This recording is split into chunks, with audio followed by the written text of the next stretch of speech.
தந்தி தொலைக்காட்சி நேயர்களுக்கு வணக்கம். நல்லதை சொல்வோம், நல்லதை செய்வோம், நல்லதே நடக்கும். இன்று 21/1/2026 புதன்கிழமை அவிட்டம் நட்சத்திரம் மதியம் 1:59 வரை, பிறகு சதயம். இன்றைக்கு நான் உங்களுக்கு சொல்ல இருக்கிற நல்ல கருத்து, பொன்மொழிகள் மாதிரி கண் மொழிகள்னு இருக்கு. கண் சம்பந்தப்பட்ட மொழிகள். ரொம்ப அற்புதமான மொழி ஒருத்தர் சொல்லியிருக்கார். சேலை கட்டிய மாதரை நம்பாதேன்னு ஒரு பழமொழி. என்னுடைய இதயம் தொட்ட பழமொழிகள் புத்தகத்தில் அதுக்குள்ள விளக்கம் எழுதியிருக்கேன். சேலை கட்டிய மாதரை நம்பாதேன்னா யாரு தான் சேலை கட்டிக்கல? தாயும் சேலை கட்டிக்குவா, சகோதரியும் சேலை கட்டிக்கும், அதே மாதிரி மனைவியும் சேலை கட்டிக்குவாங்க. அப்போ யாரைத்தான் நம்புறது? அதுக்கு என்ன விளக்கம் அப்படின்னா, சேல் அகட்டிய மாதரை நம்பாதே அப்படின்னு. சேல் விடிங்கிற சேல்னா கண்ணுன்னு அர்த்தமா. கண்களை அகட்டி பார்க்கக்கூடிய பெண்களை நம்பாதே அப்படின்னு சொல்லி முன்னார்கள் சொல்லி வச்சிருக்காங்க. ஆனால் அந்த கண்ணை எப்படி பார்த்தால் அவருடைய குணம் எப்படிங்கிறத ரொம்ப அழகாக ஆராய்ந்து சொல்லியிருக்காங்க. கண்கள் வலதுபுறமாக பார்த்து ஒருத்தர் பேசினார் அப்படின்னா அவர் பொய் சொல்கிறாருன்னு அர்த்தமா. பேசிக்கினே இருக்காரு, எதிர்த்து உட்காந்து பேசிக்கிட்டு இருக்கோம், எதிர உட்காந்து பேசுகிறாரு. அவருடைய கண் அப்படியே ஒரு வலது பக்கமாக பார்த்து பேசினார்னு வச்சுக்கோங்க, அவர் பொய் சொல்கிறாருன்னு அர்த்தமா. இடது பக்கமாக பார்த்துக்கின்னு பேசுகிறாரு அப்படின்னா அவர் உண்மை பேசுகிறாருன்னு அர்த்தமா. சரி, மேலே பார்த்து பேசுகிறாருன்னு வச்சுங்க, அப்படி நேராக பார்க்காம அவர் பார்ட்டியை பார்க்காம மேலே பார்த்து பேசினா ஆளுமை செய்கிறதுன்னு அர்த்தமா. ஒரு நல்ல ஆளுமை உள்ளவராக இருந்தால் அப்படி மேலே பார்த்து பேசுவாராம். கீழே பார்த்து பேசினார்னு வச்சுங்க, அடிபணிகிறார்னு அர்த்தமா. அதே மாதிரி கண்ணை விரித்து பார்த்து பேசினார் அப்படின்னா ஆச்சரியப்படுகிறார்னு அர்த்தமா. கண்ணை விரித்து பார்த்தால் ஆச்சரியப்படுகிறதுன்னு அர்த்தமா.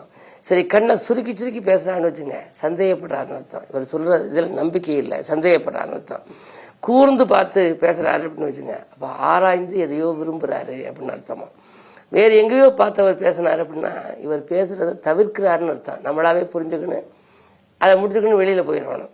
வேறு எங்கேயோ பார்த்து பேசினா அந்த அவர் பேசுகிறத தவிர்க்கிறாருன்னு அர்த்தமா. சரி, வலமும் இடமும் மாறி மாறி பார்க்குறாருன்னு வச்சுங்க, பேசிக்கினே இருக்கிறது இங்கிட்டு பார்க்குறது அங்கிட்டு பார்க்குறது, அப்படி மாறி மாறி பார்த்தார் அப்படின்னா ஏதோ பதட்டத்தில் இருக்காருன்னு அர்த்தமா. நம்மளே புரிஞ்சுக்கலாம். அது மாதிரி மூக்கை பார்த்து சில பேர் பேசுவாங்க. அப்படி பேசிக்கிட்டு அப்படி நுனி மூக்கை பார்ப்பாங்க, அப்படின்னா கோவப்பட போகிறாருன்னு அர்த்தமா. குணாசியங்களை கூட பொன்மொழிகள் மாதிரி கண்மொழிகள்னு வச்சுருக்காங்க. அவற்றை பற்றியெல்லாம் நீங்கள் தெரிந்து கொண்டால் ஒருவரோடு பேசிக்கொண்டிருக்கின்ற பொழுது எதிராளியினுடைய குணம் எப்படி என்பதை இந்த அங்கவியல் மூலமாக அறிந்து கொள்ளலாம் என்று சொல்லி இனி இந்திய ராசி பலன்களை இப்பொழுது உங்களுக்கு வழங்கப் போகின்றேன்.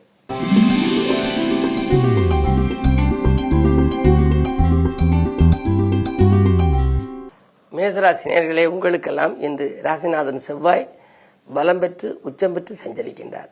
பஞ்சமஸ்தானாதிபதியோடு இருக்கின்றார். எனவே இன்றைக்கு உங்களுக்கு ஒரு நல்ல நாள். 2 மடங்கு லாபம் கிடைத்து மகிழ்கின்ற நாள். இல்லம் தேடி உங்களுக்கு நல்ல தகவலும் கிடைக்கப் போகின்றது. நட்பு வட்டம் விரியும். நண்பர்கள் உங்களுக்கு நல்ல தகவலை கொண்டு வந்து சேர்ப்பார்கள். உடன்பிறப்புகளும் உடன் இருப்பவர்களும் உங்களுக்கு உறுதுணையாக இருப்பார்கள். தொழில் மிக முன்னேற்றமாக இருக்கக்கூடிய நாளாக இந்த நாள் அமைகின்றது.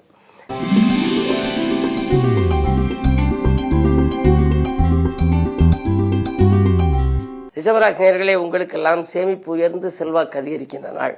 வாரிசுகளின் வளர்ச்சி கண்டும் பெருமைப்படுவீர்கள். உங்களுடைய பிள்ளைகளுடைய வளர்ச்சி சிறப்பாக இருக்கும். அவர்களுடைய முன்னேற்றம் கண்டு நீங்கள் பெருமைப்படக்கூடிய நாள். அது மட்டுமல்ல, உங்களுடைய ராசிநாதனோடு புதன் தனாதிபதி. தன வரவுக்கு பஞ்சம் என்பதே இருக்காது. யோகமான நாள். யோசிக்காமல் நீங்கள் எந்த காரியத்தை செய்தாலும் கூட அதில் வெற்றி பெறலாம். குடும்ப உறுப்பினர்கள் உங்கள் குணமறிந்து நடந்து கொள்வார்கள். கடன் சுமை குறைய வழிபிறக்கும் நாள் இந்த நாள்.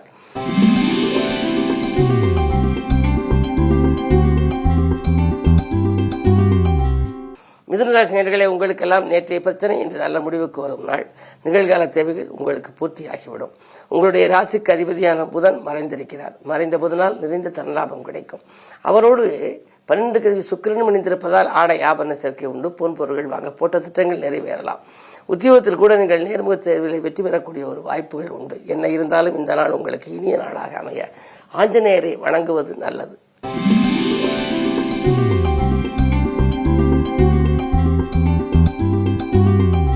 கடகராசினியர்களே, உங்களுக்கு அஷ்டமத்து சனி. அஷ்டமத்தில் சனி சந்திராஷ்டமம்.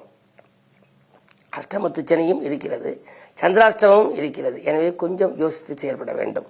என்ன இருந்தாலும் எல்லை மீறி பழகியவர்களால் தொல்லை ஏற்படும். வரவை காட்டிலும் செலவு கூடும். தான் உண்டு தன் வேலை உண்டு என்று இருக்க வேண்டும். பிறருக்கு உதவி செய்ய போயது உபத்திரவத்தில் முடியலாம். கணக்கு வழக்குகளை கச்சிதமாக வைத்துக் கொள்ளுங்கள். திடீர்னு சிக்கல்கள் வரும் இந்த நாளில் மனக்கசப்பு தரும் தகவலும் கிடைக்கலாம். கவனம் தேவை.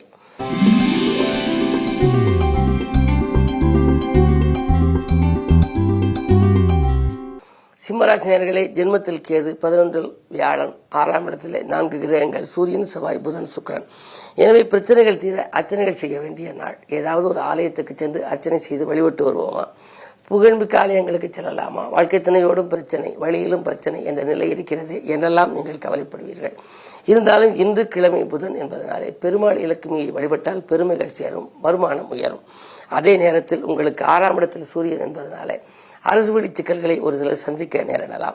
நிதானத்துடன் நீங்கள் செயல்பட வேண்டும். வியாபார முன்னேற்றம் கருதி புதிய நபர்களை தேர்ந்தெடுத்து அவர்களிடம் ஏதேனும் பொறுப்பு ஒப்படைத்தால் அது நடைபெறாமல் போகலாம்.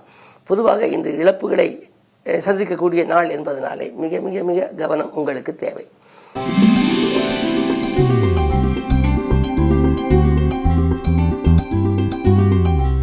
கன்னிராசினியர்களே, உங்களுக்கு இனம் புரியாத கவலை மேலோங்கும் நாள். இல்லத்தாரின் ஒத்துழைப்பு குறைவாகவே இருக்கும். வாங்கல் கொடுக்கல்களில் கொஞ்சம் கவனம் தேவை. எதையும் நீங்கள் சாதிக்க நினைப்பீர்கள், ஆனால் சோதனைகள் உங்களுக்கு அதிகரிக்கலாம். 6ஆம் இடத்திலே சனி இருப்பதனாலே மறைமுக எதிர்ப்புகளால் உங்களுக்கு மனக்கலக்கம் ஏற்படும். திட்டமிட்ட காரியங்கள் திசை மாறி செல்லலாம். எனவே மிக மிக கவனத்தோடும் அதே நேரத்தில் பெரியோர்களின் ஆலோசனையோடும் செய்தால் நல்லது நடக்கும்.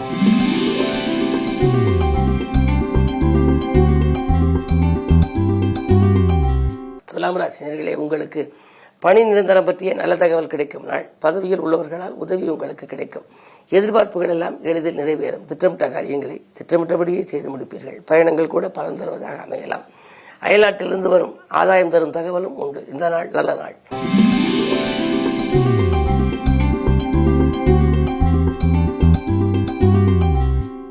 விருச்சிக ராசினியர்களே, உங்களுக்கெல்லாம் விஐபிக்கள் வீடு தேடி வருகின்ற நாள். விருப்பங்கள் நிறைவேறும், திருப்பங்கள் உருவாகும், மகிழ்ச்சி அதிகரிக்கும், வங்கி சேமிப்பு உயரும். வீடு கட்டுவது அல்லது வாங்குவது பற்றி சிந்திப்பீர்கள். உடன்பிறப்புகளும் உடனிருப்பவர்களும் உறுதுணையாக இருப்பார்கள். இன்றைக்கு பணமழையிலும் பாசமழையிலும் நனையும் நாளாகவே இந்த நாள் அமைகின்றது.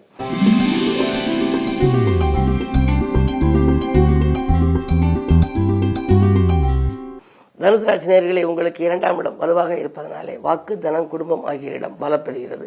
கொடுத்த வாக்கை காப்பாற்றுவீர்கள். கொள்கை பிடிப்போடு செயல்படுவீர்கள். வாங்கல் கொடுக்கல்கள் சீராகவும் சிறப்பாகவும் இருக்கும்.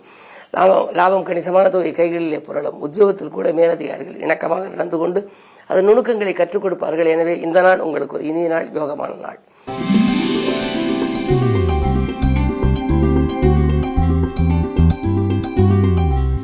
மகர ராசினியர்களே, உங்களுக்கெல்லாம் கூட்டு முயற்சியில் மாற்றம் செய்கின்ற நாள். கூட்டு முயற்சியில் இருக்காமல் தனித்து இயங்கலாமா என்றெல்லாம் நீண்ட நாட்களாக சிந்தித்துக் கொண்டிருப்பீர்கள். எனவே தனித்து இயங்க வேண்டும் என்ற ஆசை நிறைவேறிய விதத்தில் இன்று ஒரு நல்ல சம்பவம் நடைபெறப் போகின்றது. வாங்கல் கொடுக்கல்கள் சீராகவும் சிறப்பாகவும் இருக்கும். மகிழ்ச்சி அதிகரிக்கும். குடும்பத்தில் குதூகலமான சம்பவம் ஒன்று இன்றைக்கு நடைபெறலாம். எதிரிகள் விலகிச் செல்வார்கள். லாப நோக்கத்தோடு பழகியவர்களை இனம் கண்டு கொள்வீர்கள். இடம் வாங்குவது, பூமி வாங்குவது, பத்திரப்பதிவில் இருந்து தடை போன்றவைகள் எல்லாம் அகலும். பொதுவாக இந்த சொத்துக்களால் ஆதாயம் கிடைக்கின்ற நாள். சொந்தங்களாலும் நன்மை உண்டு.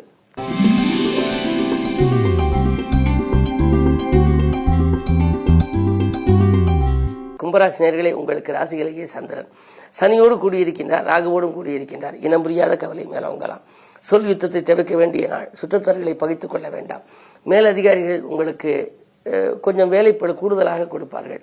கெடுபிடியும் உத்தியோகத்தில் கொஞ்சம் அதிகரிக்கலாம். எனவே இன்றைக்கு நீங்கள் நிதானமாக இருக்க வேண்டும், பொறுமையாக செயல்பட வேண்டும். மற்றவர்களை மனதை புண்படுத்தாத விதத்தில் நடந்து கொள்ள வேண்டும்.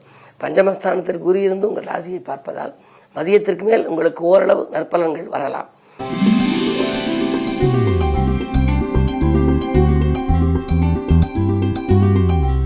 மீனராசினியர்களே, உங்களுக்கெல்லாம் எதிர்பார்த்த வகையில் எளிதில் வெற்றி கிடைக்கும் நாள். நீங்கள் எதை எதிர்பார்த்து காத்திருந்தீர்களோ அதில் உங்களுக்கு வெற்றி கிடைக்கும். ஒற்றுமை பலப்படும். குடும்பத்திலே தொழில் வளர்ச்சியில் இருந்த தளர்ச்சி அகலும். புதிய தொழில் தொடங்கலாமா என்ற சிந்தனை மேலோங்கும். ஒப்பந்தங்கள் அடுக்கடுக்காக வரலாம். லாபஸ்தானம் பலம் பெற்றிருப்பதனாலே இன்றைக்கு உங்களுக்கு வருமான பற்றாக்குறை ஏற்படாது. வாங்கல் கொடுக்கல்கள் சீராகவும் சிறப்பாகவும் இருக்கும். அதே நேரத்தில் பழைய கடன் பாக்கிகள் வசூலாகியும் உங்களுக்கு திருப்திப்படுத்தலாம். அயல்நாட்டு முயற்சியில் ஆதாயம் உங்களுக்கு உண்டு. ஒரு சிலருக்கு பிள்ளைகளால் பெருமை சேரும். பிள்ளைகளுடைய எதிர்கால நலன்கருதி நீங்கள் எடுத்த முயற்சிகளிலும் வெற்றி கிடைக்கும் விதத்திலேயே இன்றைய கிரக நிலைகள் சாதகமாக இருக்கின்றன. எனவே இந்த நாள் இனிய நாள். இந்த நாளை மேலும் இனிய நாளாக அமைத்துக் கொள்ள பெருமாள் வழிபாடு உத்தமம். மேலும் விவரங்கள் அறிய தினத்தந்தி படியுங்கள்.